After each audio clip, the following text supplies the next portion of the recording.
"Look at me," he said, and chopped off his own finger.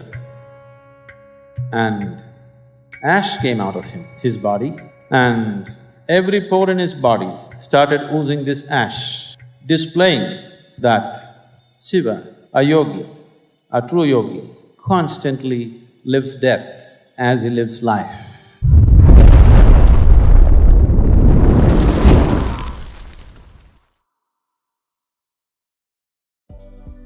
There was a certain yogi who practiced very severe austerities. From normal food, after a while he shifted just to fruit diet and then gave up the fruits and just went on leaf and root diet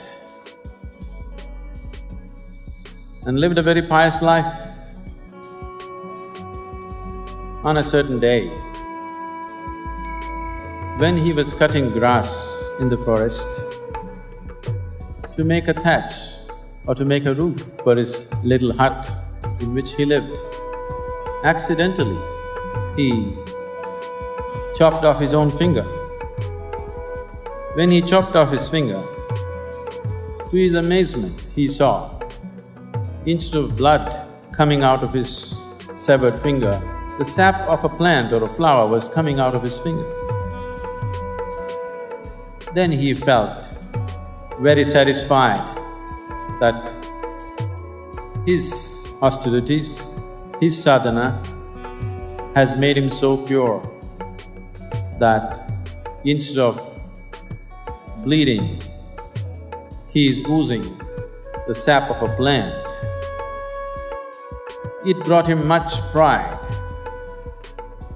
and this vanity took over and he started thinking, "I am the purest of the yogis," because now he's turned into a vegetable. Shiva noticed this yogi of great accomplishment falling prey to such simple vanity. So Shiva took on the form of a yogi and came this way, and he saw a great smile of satisfaction on the yogi's face and inquired, "What is this big smile about? What are you so self-satisfied about?" The yogi said, "Don't you know, the news has spread everywhere already that I am the purest yogi in the world, because look at my finger, I don't bleed anymore. The sap of a plant or a flower or a fruit is coming out of me. I have become very pure, don't you know?" Then Shiva said, "Animals eat leaves and roots and make blood and flesh out of it.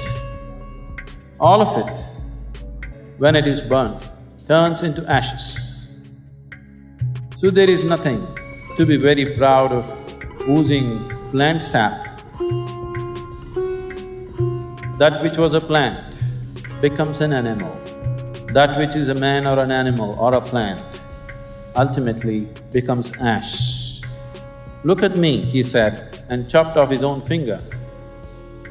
And ash came out of his body, and every pore in his body started oozing this ash, displaying that Shiva, a yogi, a true yogi, constantly lives death as he lives life. Only that one who is constantly aware of the mortal nature of his existence, who constantly knows that the flesh and blood that he carries is the ashes of the planet, only that one is truly pure. It is because of this that Shiva is always depicted as ash smear. He did not smear ashes upon himself, he oozed ash out of every pore of his body, displaying the ultimate dispassion that he is. The fundamental tool is this, that there is a certain dispassion. Passion for everybody, dispassion for myself. If this one thing arises in your life, you will see better everything. If you see everything better, if you see the floor that you're walking on better, will you be more balanced? If you're more balanced, if you're really balanced, can you do many more things? Can you dance a little more? That's about it. So everything that you do, if it's passionate, within you, the flower of this passion will flower because you will see this passion is the greatest flower.